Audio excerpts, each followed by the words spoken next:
Yo era uno de ellos. Sí, yo vestí la sotana. Yo abrí mis labios para predicar sermones que no eran míos.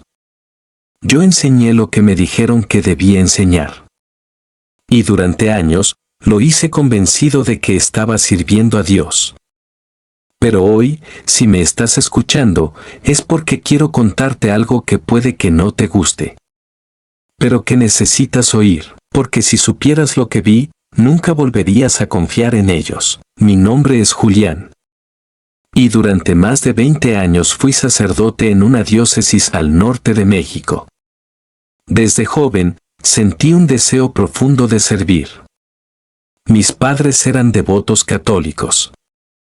Mi madre me llevaba a misa todos los domingos, y yo escuchaba al sacerdote hablar como si fuera un emisario del cielo. Cuando cumplí 17 años, sentí que ese era mi destino. Renuncié a mis estudios universitarios y entré al seminario. Lo que encontré allí no fue lo que esperaba. En el primer año, me sorprendió ver que casi nadie hablaba de Dios con pasión. Las clases eran técnicas, frías. Filosofía, latín, estructuras del derecho canónico, pero poca Biblia. Poco Jesús. Y muchas reglas humanas. Yo preguntaba, ¿por qué no estudiamos más el Evangelio? Me respondían con miradas incómodas, como si estuviera preguntando algo inapropiado. El rector, el padre Sebastián, solía decir, Julián, no estamos aquí para interpretar la Escritura a nuestro gusto. Estamos aquí para obedecer a la Iglesia. Porque la Iglesia es la madre de la fe. Esa frase me sonó rara. ¿No era Cristo el centro de la fe? ¿Desde cuándo la institución era madre? Pero era joven, idealista, y quise pensar que era yo quien no entendía aún los misterios más profundos. Pasaron los años. Fui ordenado. Celebré mi primera misa con lágrimas en los ojos. Mi madre lloró también, feliz. Para ella, yo me había convertido en un hombre de Dios. Lo que ninguno de los dos sabía es que estaba entrando en un mundo que tenía mucho menos de divino y mucho más de humano. Y corrupto. Mi primera asignación fue en una parroquia humilde. Allí comencé a ver lo que nadie dice en público. El sacerdote anterior, al que yo reemplazaba, había sido trasladado sin explicación. La gente del pueblo murmuraba, dicen que tenía problemas con muchachas jóvenes. Otros decían que manejaba mal el dinero de las ofrendas, pero todo había sido barrido bajo la alfombra. No había investigaciones. No había denuncias. Solo silencio. Y un reemplazo, yo. El obispo que me ordenó me dio una advertencia peculiar antes de enviarme. Recuerda, hijo, la lealtad a la Iglesia está por encima de todo. A veces, el pueblo no entiende lo que hacemos. Pero tú debes obedecer. Entonces lo comprendí, no importaba si un sacerdote caía en pecado. No importaba si dañaba a alguien. Mientras mantuviera las apariencias, todo seguiría igual. Los años siguientes se volvieron una tortura espiritual. Escuchaba confesiones de mis propios compañeros sacerdotes, hombres que bebían en secreto, que tocaban a mujeres casadas, que se burlaban de los fieles. Algunos incluso me confesaron haber tocado a niños. ¿Y sabes qué pasaba después de esas confesiones? Nada. Absolutamente nada. Lo que más me rompía por dentro era la hipocresía. Los mismos que predicaban contra el pecado, vivían en él. Los mismos que hablaban de humildad, vivían como reyes. Comían manjares, usaban relojes caros y viajaban en autos de lujo. ¿Y de dónde venía ese dinero?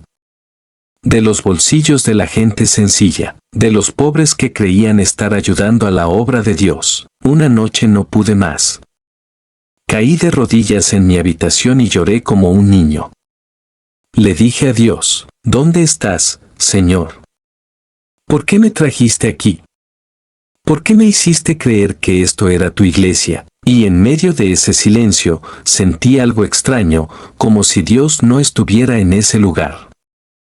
Como si yo lo estuviera buscando donde nunca estuvo. Pero no fue hasta años después que todo explotó. Fue cuando conocí a un joven llamado Matías, de apenas 14 años.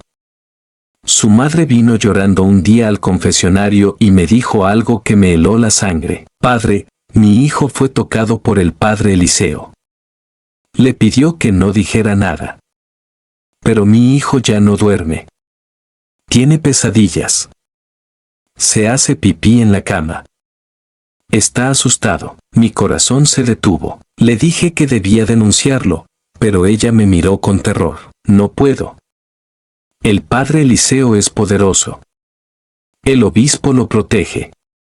Si hablo, nos corren del pueblo. Entonces supe que no era un caso aislado, era un sistema, y yo formaba parte de ese sistema. Ya no podía callar más.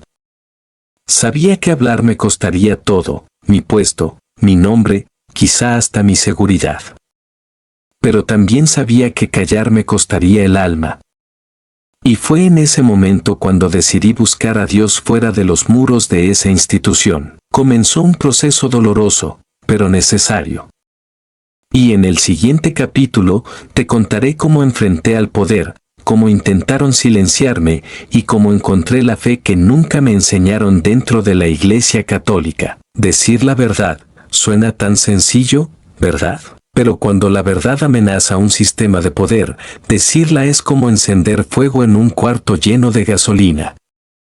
Y yo estaba a punto de ver arder todo lo que había construido durante 2 décadas. Después de escuchar la confesión de aquella madre, algo cambió en mí. Ya no podía mirar a mis compañeros del mismo modo. Cada misa se sentía vacía.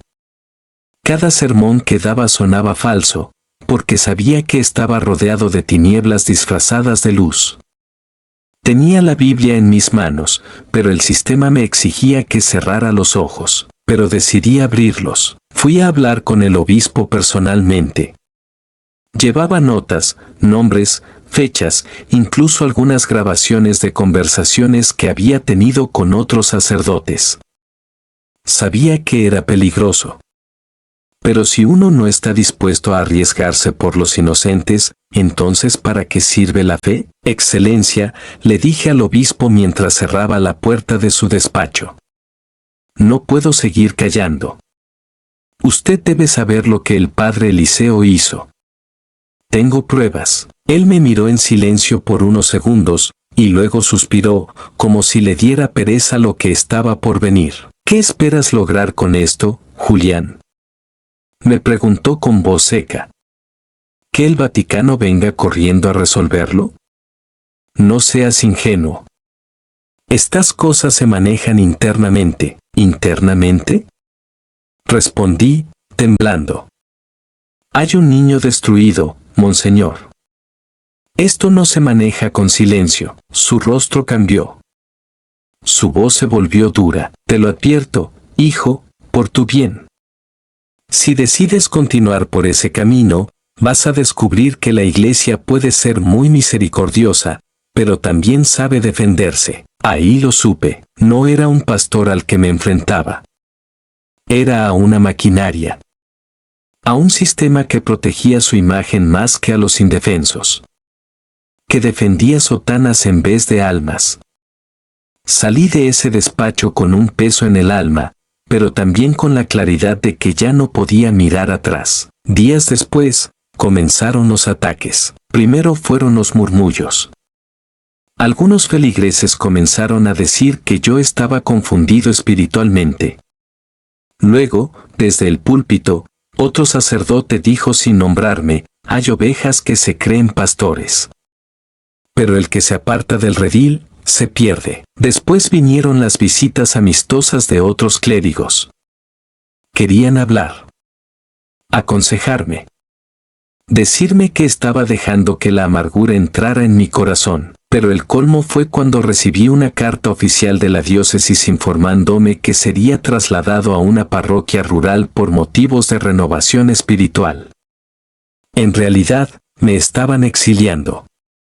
silenciándome, pero yo ya no tenía miedo. En lugar de obedecer, envié copias de mis pruebas a medios de comunicación locales, a algunas organizaciones de derechos humanos, y comencé a predicar, no desde un altar, sino en las calles, en parques, en pequeñas reuniones donde la gente quería escuchar de Dios sin intermediarios corruptos. Fue entonces cuando conocí a alguien que cambió mi vida. Se llamaba Andrés.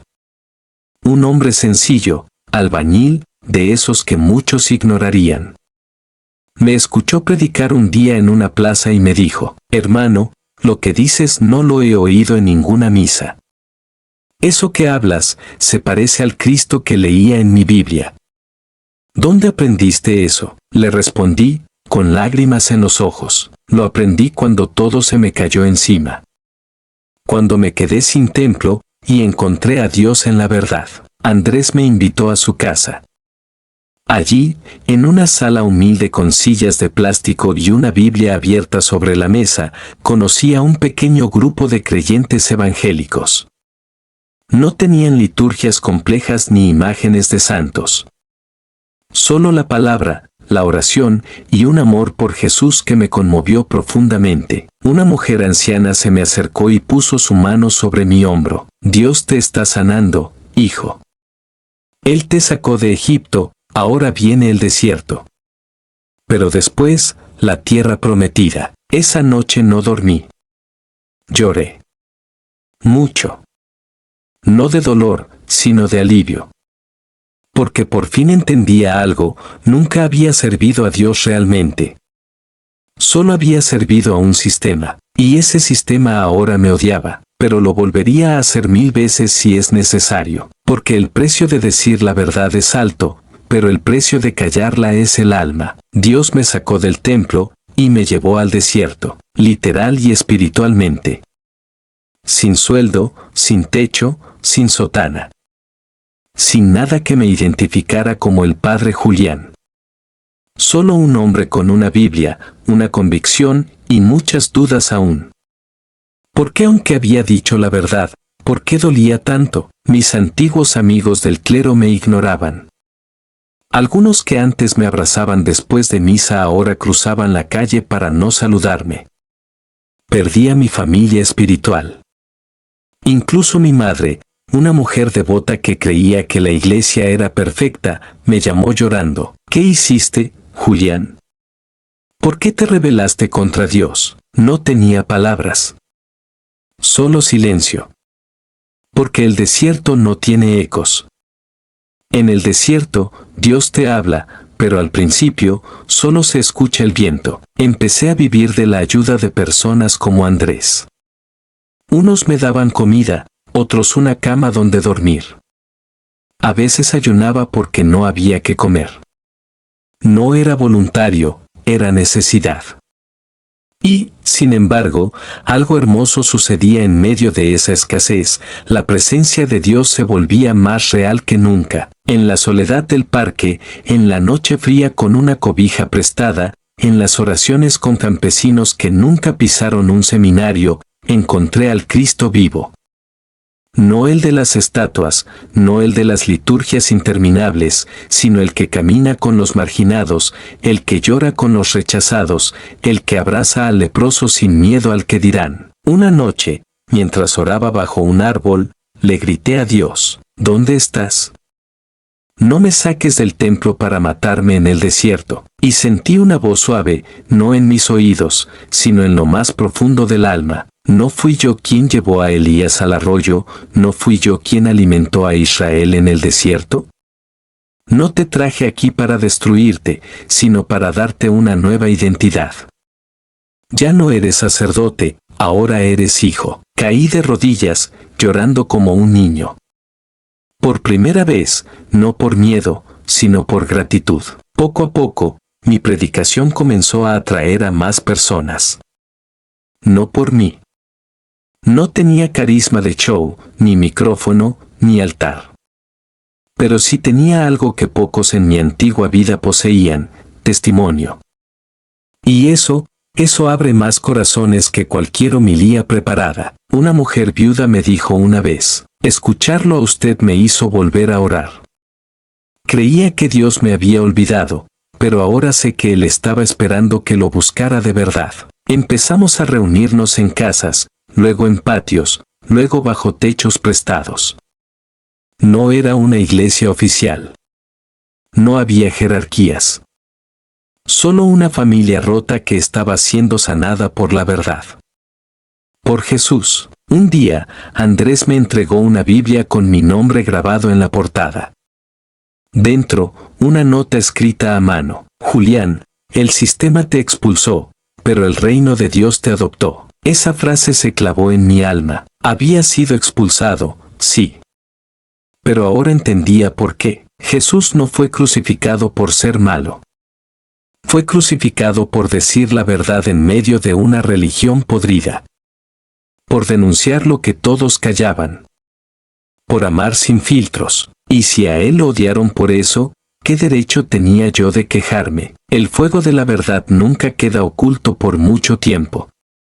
Comienza con una chispa, pero cuando el viento de Dios sopla, arde hasta donde menos lo esperas. Mi predicación, humilde, sin púlpito, sin sotana, llegó a oídos que no debía. No solo tocaba a corazones heridos, también inquietaba a los guardianes del sistema que me había expulsado. La iglesia institucional comenzó a sentir mi presencia como una amenaza. No entendían cómo un ex sacerdote, sin dinero, sin apoyo oficial, podía estar levantando una comunidad viva, ferviente, libre. Y entonces, vino el contraataque. Primero fueron las calumnias.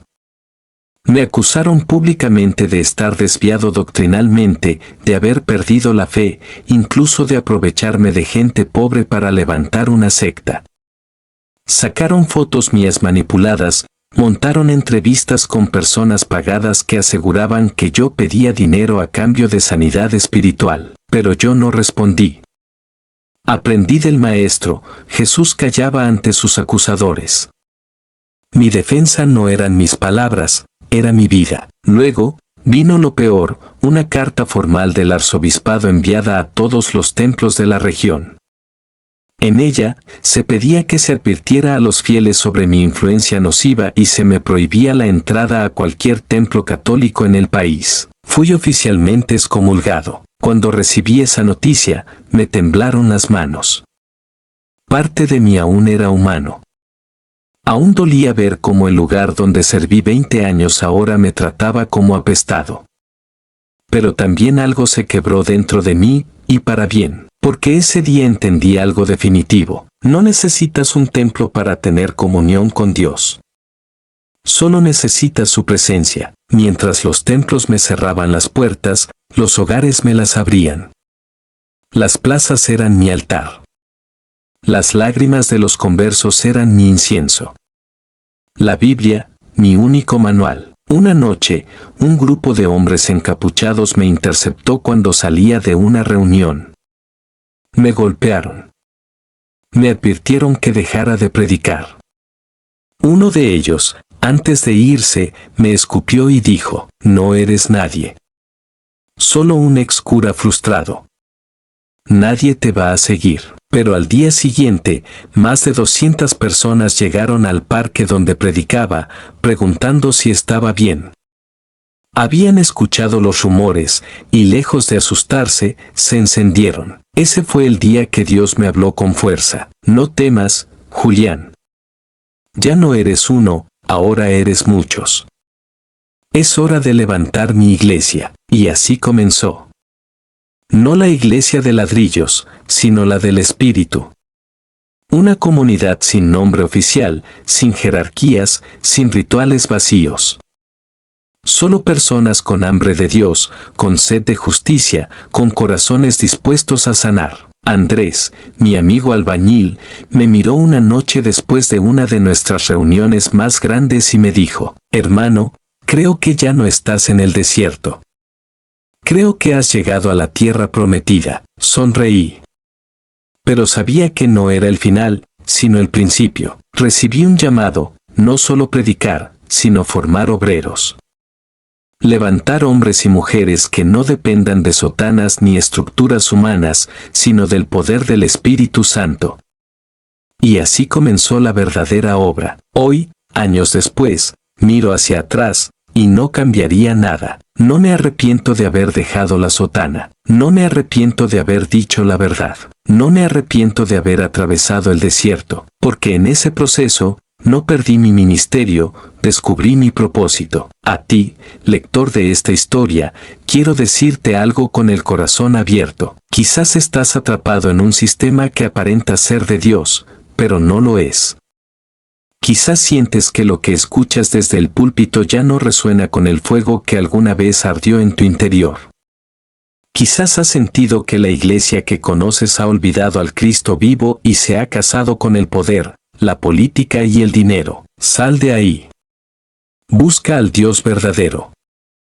Está más cerca de lo que crees. Yo soy testigo de eso. Y si supieras lo que vi, nunca volverías a confiar en ellos. Pero sí podrías empezar a confiar, por fin, en Él.